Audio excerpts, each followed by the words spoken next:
Henry and Gordon were lonely when Thomas left the yard to run his branch line. They missed him very much. They had more work to do and had to fetch their own coaches. They didn't like that. James grumbled too. "We get no rest, we get no rest," they all complained. But the coaches only laughed. "You're lazy and slack, you're lazy and slack," they answered. Altogether, the engines were causing the Fat Controller a great deal of trouble. The big stations at both ends of the line each have a turntable. The Fat Controller had made them so that the tender engines can be turned round, because it is dangerous for them to go fast backwards. Tank engines like Thomas don't need turntables. They can go just as well backwards as forwards. But to hear Gordon talk, you would have thought that the Fat Controller had given him a tender just to show how important he was.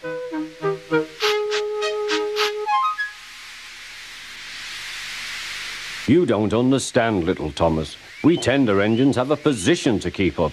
It doesn't matter where you go, but we are important.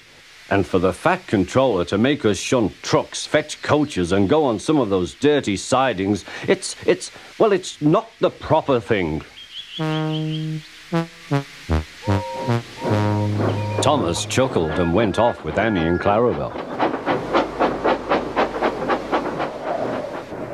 "Disgraceful," Gordon hissed as he ran backwards to the turntable. The turntable was in a windy place close to the sea, and if he was not on it just right, he put it out of balance and made it difficult to turn. Today, Gordon was in a bad temper, and the wind was blowing fiercely. His driver tried to make him stop in the right place, but Gordon wasn't trying.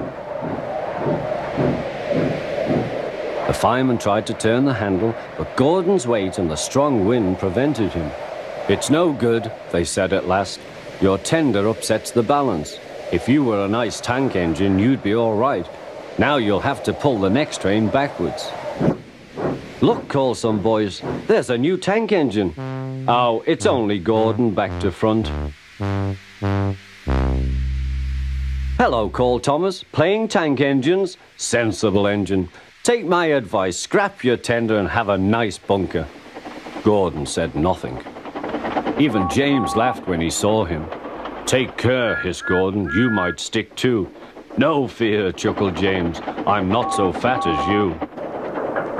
"I mustn't stick," thought James. He stopped on just the right place to balance the table. It could now swing easily. Gordon arrived in time to see everything. James turned much too easily. The wind puffed him round like a top. He couldn't stop.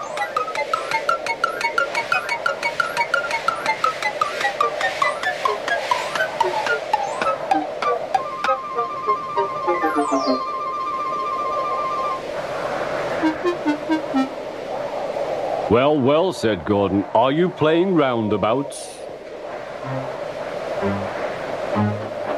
Poor James, feeling quite giddy, rolled off to the shed without a word.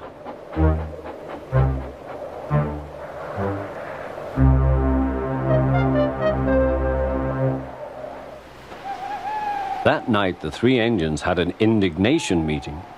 "It's shameful to treat tender engines like this. Gordon has to go backwards and people think he's a tank engine. James spins round like a top and everyone laughs at us. And to add to that, the Fat Controller makes us all shunt in dirty sidings. Blech!"